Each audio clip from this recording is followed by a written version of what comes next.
4 de mayo de 2006.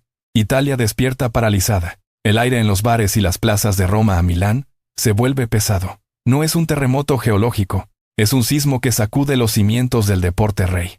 Los fiscales de Nápoles abren un sobre. Dentro, cientos de transcripciones telefónicas. Cada palabra grabada es un martillazo contra la lógica del juego. Los aficionados leen los diarios mientras caminan hacia sus trabajos. El papel tiembla en sus manos. Descubren que el destino de los partidos no se sellaba con un gol en el césped, sino con una llamada corta y precisa desde un despacho privado. Los árbitros, los jueces de línea, los federativos, todos parecen piezas de un tablero manejado en la sombra. La fe del hincha se quiebra en un segundo. La gente mira los estadios vacíos y ya no ve templos de gloria, sino los restos de una farsa monumental. El fútbol italiano, tal como lo conocían, acaba de morir en una comisaría. El silencio es absoluto, roto solo por el murmullo de una traición que nadie vio venir. En el epicentro de este imperio, la Juventus acumulaba títulos con una precisión quirúrgica. 5 campeonatos consecutivos, un dominio que parecía inalcanzable. Luciano Moggi, desde su despacho,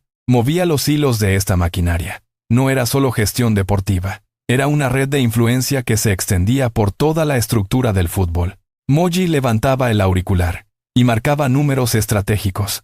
Sus interlocutores no eran simples colegas, eran designadores arbitrales y delegados federativos. El director general dictaba sentencias antes de que comenzara el pitido inicial.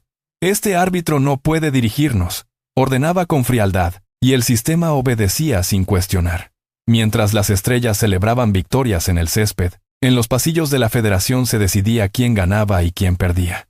Moggi transformó la jerarquía del fútbol en una herramienta personal de poder. Cada llamada era un engranaje más en una red que convertía el talento de los jugadores en una fachada necesaria para ocultar la manipulación. El éxito de la vecchia signora no era fruto del azar, sino el resultado de un control absoluto sobre cada variable del juego. La gloria, vista de cerca, perdía su brillo original para revelar el mecanismo de una estafa perfectamente planificada. Las grietas no aparecieron de la noche a la mañana. Ya en 1998, Zdeněk Zeman señaló con el dedo la fragilidad de un sistema que se pudría desde dentro. Nadie quiso escuchar. Años después, la ambición alcanzó niveles absurdos. La trama para manipular el proceso de ciudadanía del joven Luis Suárez expuso hasta dónde estaba dispuesta a llegar la red de poder. Los documentos se acumulaban en los escritorios de los fiscales, mientras el país se preparaba para la cita deportiva más importante del planeta. El Mundial de 2006 se acercaba, pero en los pasillos de la federación, el ambiente se volvía irrespirable. Los jugadores de la selección nacional caminaban hacia los entrenamientos, bajo un asedio constante de cámaras y preguntas sobre la integridad de sus clubes. Cada sesión de práctica se interrumpía por llamadas de abogados o noticias de prensa. El vestuario, antes un santuario de unidad, se transformó en un terreno minado de desconfianza. Cuando la bomba estalló definitivamente, a pocas semanas del torneo, la noticia no fue solo un titular, fue un impacto directo a la estabilidad emocional de todo un país. Los futbolistas, rodeados por la sospecha, intentaban estirar las piernas en el campo mientras sus nombres aparecían vinculados a la mayor vergüenza en la historia del deporte italiano. El aire se volvió asfixiante, atrapando a todos en un limbo entre la obligación de competir y el peso de una verdad que ya no podía ocultarse más. El martillo del juez golpeó la mesa con una severidad implacable. La sentencia llegó como una guillotina. Descenso administrativo a la Serie B, retirada de 2 títulos de liga y una resta de puntos que condenaba al club al ostracismo. El imperio de la vecchia signora se desmoronó en cuestión de días. Mientras los despachos se vaciaban y los contratos se rompían, el país vivía una esquizofrenia colectiva.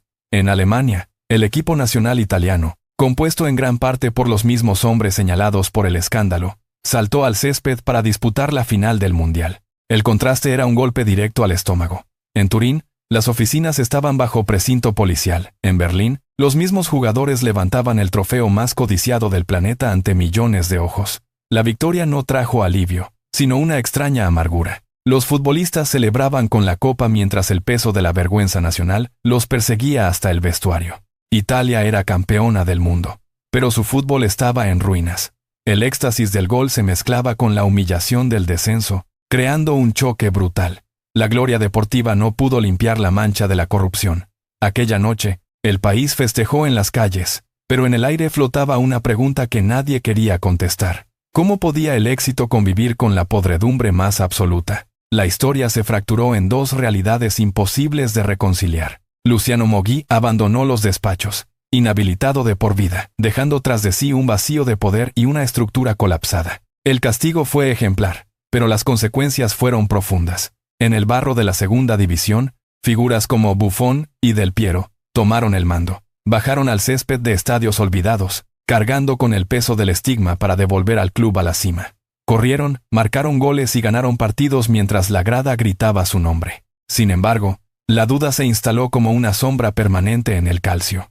¿Fue la Juventus el único brazo ejecutor de un sistema podrido, o simplemente el chivo expiatorio de una red mucho más vasta? Los expedientes judiciales se cerraron, pero la memoria de los aficionados no olvida.